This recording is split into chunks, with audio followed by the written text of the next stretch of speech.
Hey everybody, it's Casey Williams. 2.5 years ago, I was at the press preview for the then new Subaru Solterra electric crossover out in California.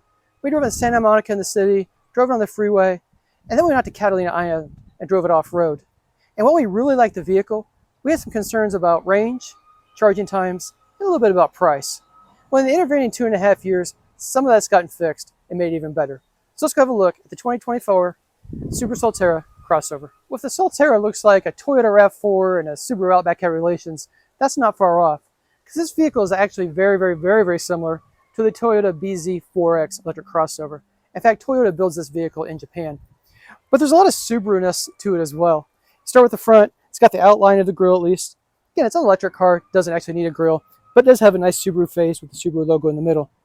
I like the LED headlamps and the kind of the brow of the vehicle and the way the hood kind of loops over. It looks very nice. The Subaru part of it, got all the black plastic here on the front, the wheel wells. Again, looks like all their wilderness models.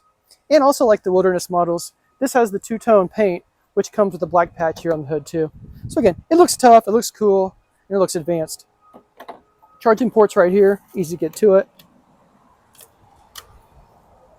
But I really do like the style of it, despite the fact that it kind of looks more Toyota than Subaru. I like the lower sills, kind of toughens it up a little bit. Roof rails, you can actually put a tent up here, so you can do tent camping if you want to with the roof rack. 20-inch wheels. I think it looks pretty sporty. Come around the back. Try to give it a little bit of a Subaru look, the way the tail lamps are designed, kind of the boomerang effect, the way they come around here as well. Power hatch. This is a 5-seat vehicle, just 2 rows, so there's plenty of luggage space back here. Well, if the exterior looks like a Toyota, the interior is zero Subaru except for the logo here in the steering wheel. It is all pure Toyota, but I'm not complaining at all. Some of the recent Subarus have a little slow startup on the touchscreen, so I'm kind of fine that it's the Toyota system actually. I like it. 12.3 inches, easy to use, very intuitive, like it a lot. Down below that, dual zone automatic climate control. This vehicle has heated seats in the front, ventilated seats, heated steering wheel, everything you need to stay comfortable. But I really like the dash layout. It feels very modern. It feels a little bit like a taller, bigger Prius inside, which I think is fine. I like the squircle steering wheel. I like you can kind of put your hands on it, handlebar style, or you kind of have the roundness of it too. I like this a lot, especially when I'm driving it. I also like the gauge package. It kind of gives you that heads-up effect without being a full projection system. Very clear, very crisp, very easy to use it. Speedometer, easy. You got your range indicator up right now at 92%. So that works out really well. Some other things I really like about the interior. This has the Harman Kardon audio system. This has the vegan leather seats, which I also like. I like the color. I like that you can wash them down. If you've got kids, easy to clean them. Or if you're out doing mountain biking, doing hiking, camping, whatever, easy to clean the interior of the vehicle. It has wireless Apple CarPlay, wireless Android Auto, wireless phone charging here in its little console garage. I even like this kind of design here too. This is the shifter. It's push down turn.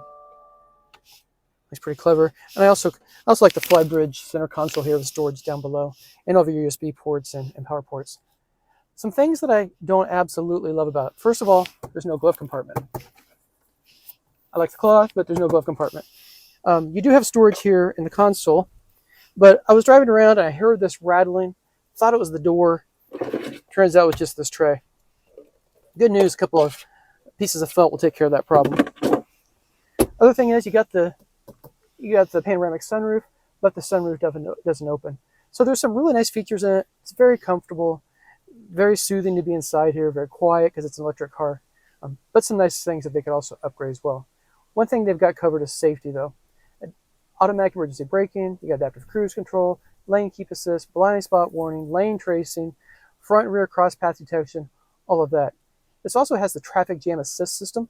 So at slow speeds, you can take your hands off the wheel and relax as you creep through traffic. I thoroughly enjoyed driving the Solterra.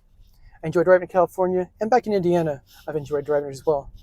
The thing we really notice again is super quiet, super smooth.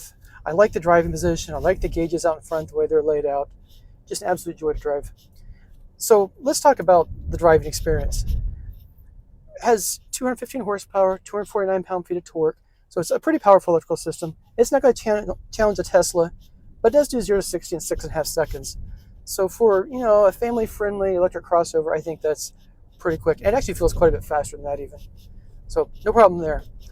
Range is 222 miles on a good day. So that's on the low end of that scale. Recharge time, when we drove it out in California, in the first iteration of it, it would do 10 to 80% recharge right at an hour. And if you're checking some of their competitors, you'll know that's some of their competitors can do that in about 18 minutes, 20 minutes on the lower end there too.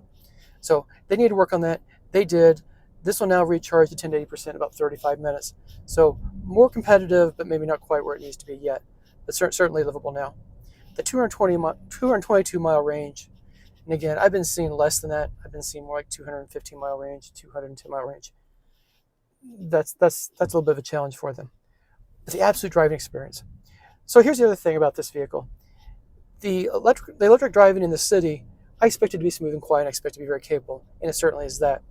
But when we had out in Catalina, had it off-road, we were doing some pretty serious off-roading. Up the hills, through the dirt, through the rocks, and it just handled it so well.